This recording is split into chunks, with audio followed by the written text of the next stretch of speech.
As you continue your chess journey, the starting position in front of us is going to be very familiar to you. But how often do you think about the board without any pieces? When you take a look at a blank chessboard, what comes to mind for you?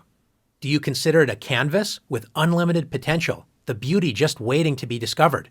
Or perhaps you see 64 squares, 32 light and 32 dark. It's very important to become familiar with the chessboard. Specifically, the chessboard looks flat, and all the squares appear the same, but not all squares are created equally. Consider the center squares E4, D4, D5, and E5. These squares are the chess mountain, the highest point on the chessboard. You want to make sure you have your fair share of the chess mountain, or inner center, and the best way to do that is planting flags, or pawns, in the center of the board. You're claiming E4 as your territory on the mountain. Black will often play E5, doing the same thing. The squares surrounding the chess mountain, or inner center, is what we call the outer center. You can consider the outer center as the chess hill, not as high as the chess mountain, but still elevated above all the other squares. When we think about developing our pieces, think about the chess mountain and hill, or inner center and outer center. We want to develop our forces to help control these critical squares. Now that we have a general idea of where we want to place our pieces, let's return White's pieces to the starting squares. Let's pretend for a moment that we can only move 2 pawns and the rest of our pieces only once.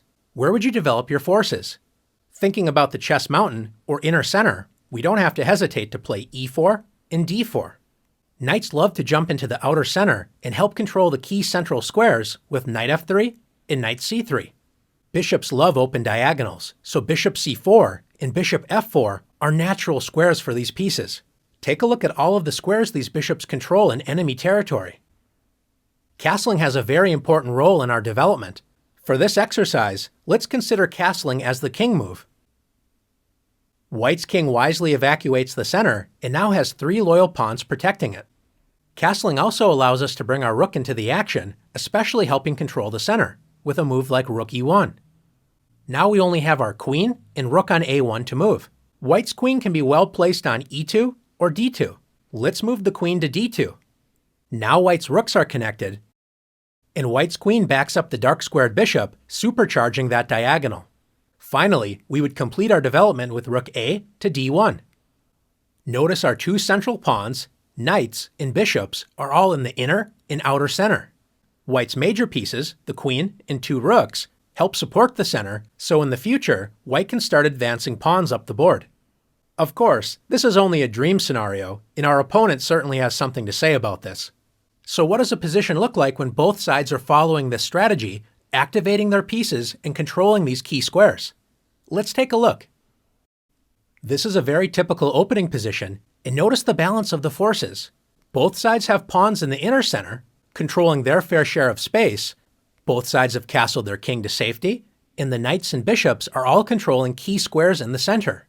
With all this in mind, let's have some fun and see development in action. How important is it to develop our pieces to safe, active squares where they work together in harmony?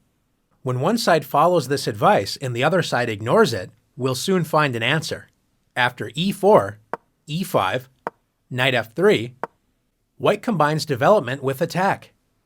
Black's most popular and flexible move is knight C6, developing a piece toward the center and protecting the E5 pawn. Instead, Black plays D6.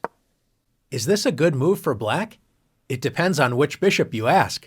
Black's light-squared bishop enjoys a newly opened diagonal, but Black's dark-squared bishop isn't exactly thrilled that it's blocked by its own pawn on D6 and cannot enter the action in the center. Although this move isn't bad, Black's dark-squared bishop will have to accept a more passive role than we would prefer. White's bishop on the king side has no such worries after bishop C4, where it controls key central squares and is pointing directly at Black's weak F7 pawn. Black decides to develop the knight on B8. What is the best square for this piece? If Black plays knight A6, when a knight moves to the edge of the board, a famous saying is, "A knight on the rim is dim."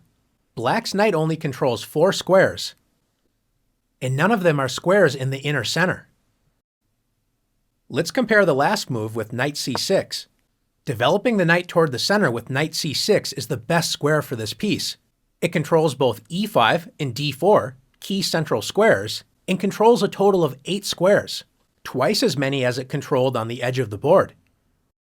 Black selected a third option and played knight d7. The knight only protects the e5 square in the center, so it's less active, and now Black's light-squared bishop cannot move. White continues to demonstrate positive development with knight c3. And once again, Black makes a passive knight move with knight e7. Instead of working together, Black's pieces are standing in each other's way. Notice that both of Black's bishops cannot move, which means the knights would have to move again in order to free the natural diagonals for the bishops, wasting more time. Time is not on Black's side, and White punishes Black's poor development immediately with knight g5. Notice how White's pieces are working together. The knight on g5 joins the light-squared bishop in attacking the weak f7 pawn. White's knight on c3 and pawn on e4 join the light-squared bishop in protecting the key d5 square, which means if Black plays the best move in a bad position, d5, White can simply capture the pawn and win material. Instead of blocking this dangerous diagonal with d5, Black decides to play f6, turning the position from bad to completely losing. What would you play as White? You may notice that the queen on d8 is trapped, so you could actually win this piece with knight e6 or knight f7. But is there an even stronger move to play? If you found bishop f7, checkmate. Great job. The king cannot capture the bishop as it's protected by the knight on g5. Black's pieces smother its own king, so it's game over. Now that you've learned the importance of developing your pieces rapidly toward key central squares and using your pieces to work together as a team, you're ready to show off your skills in the challenges.